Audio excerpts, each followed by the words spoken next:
With digital art on the rise, we've been seeing an increase in manufacturers and products for drawing tablets and gadgets as well. As someone who could never afford the top category art supplies and tools, I'm always on the lookout to see what affordable alternatives I can recommend to young artists. In today's video, I review a brand new contender on the market, the Frunsi RubensTab standalone drawing tablet. Welcome to the Saigami project. My name is Seny, and I'm a published freelance comic creator. Thank you to Frunsi, I'm not sure about the name, I'm sorry about that, for sending me this tablet for review. And before we'll start, I just state that this is not a sponsored review. All opinions are my own, based on my experience of using the tablet for about a week. Alrighty, fresh out of the box, let's see what we have here. We've got a Android 11 tablet with a 10-inch HD IPS screen, 64 gigs of storage, and 4 gigs of RAM. A battery-powered stylus with pressure sensitivity of 1024 levels. A protective case that can also be used as a stand, a charging cable and adapter, a smudge guard glove that actually fits my smaller hand comfortably, and a 1-year warranty card and user manuals. All this comes at a price of $239 and is all you need to get started on digital art whenever, wherever.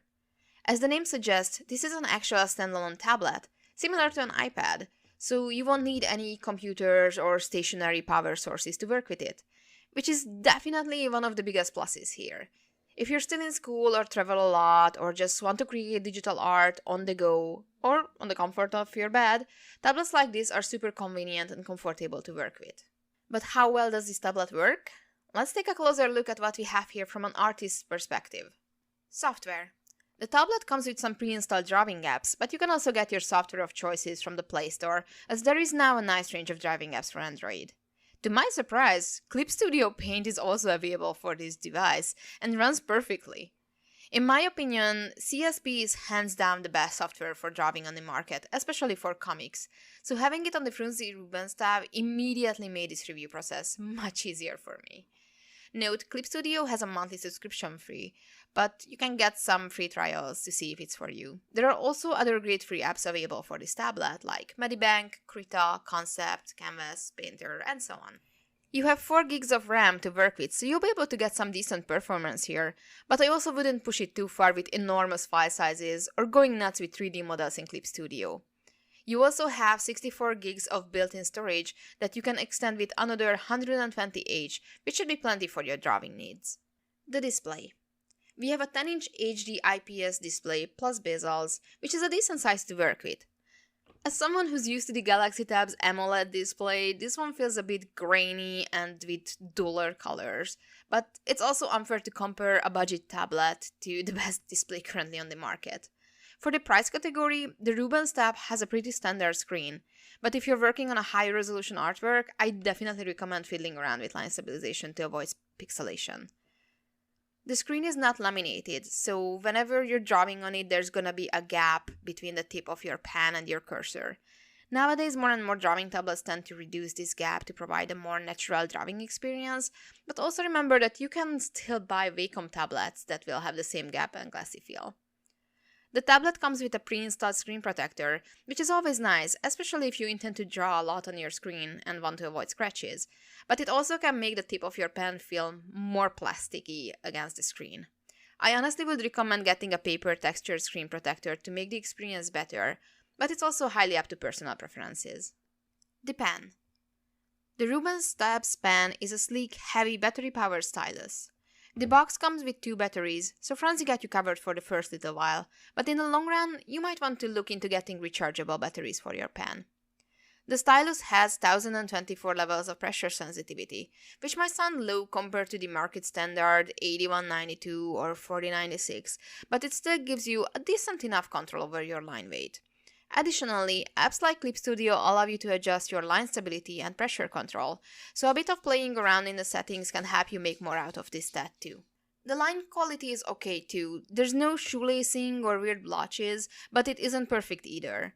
There's a bit of wobbliness here and there, especially for slower lines, and drawing cursors wonky at times too, so I definitely needed to adjust my line stabilization and smoothing. But also know that I'm used to professional equipment. If you're new to digital art, this might be less noticeable.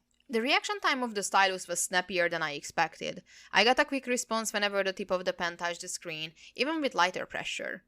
The latency varies in different apps. In Clip Studio, there's definitely a lag. It's noticeable, but also isn't terrible once you get used to it. I got way worse latency in other tablets before, so given the price category here, it's not that bad at all. Touch and palm rejection. Another nice feature for drawing is touch control, which is hands down one of my favorite things when it comes to drawing on touch-enabled tablets. You can use your fingers to zoom in or out, rotate the canvas, choose tools, or tap for undo and other commands. This function makes drawing on tablets more intuitive and, in my opinion, easier and more natural than drawing with shortcut keys. The palm rejection is also pretty good here. Even if you're drawing without the glove on, it was very rare that my palm got registered on the screen. It dragged or rotated the screen a few times, but once you wear the issued smudge guard, this problem was not there anymore. My hand also didn't leave any random pen lines or blotches on the screen, so that was a pleasant experience. Mind you, sometimes touching commands is a bit slow, so this might all be due to delayed response rather than a superior palm rejection technology, but regardless, it works in favor of an artist's needs. Verdict. This is a neat little tablet that I know I would have loved when I was starting out with digital art and I was struggling with non-display tablets. The fact that you can take this with you anywhere and have access to premium apps is great, and with the price in mind, it's a pretty good deal. Is it a great drawing experience? It's decent. If you're someone who's looking for great line control and accuracy, you might be better off with a drawing monitor, as their smaller model starts around this price category, or there are the non-display drawing tablets if that's your jam. However, remember that you would also need a PC for all those. However, if you're someone who's looking for a more flexible and easy option, the freedom to draw wherever, whenever, this has that going on.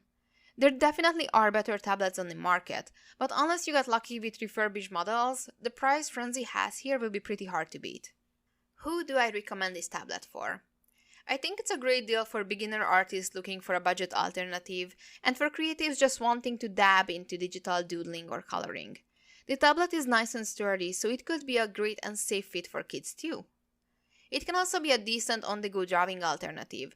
I know many artists, myself included, who have their pro set up with a PC, but keep a standalone drawing tablet as well in case inspiration strikes while they're not at home or do smaller works like edits, fixes, and so on.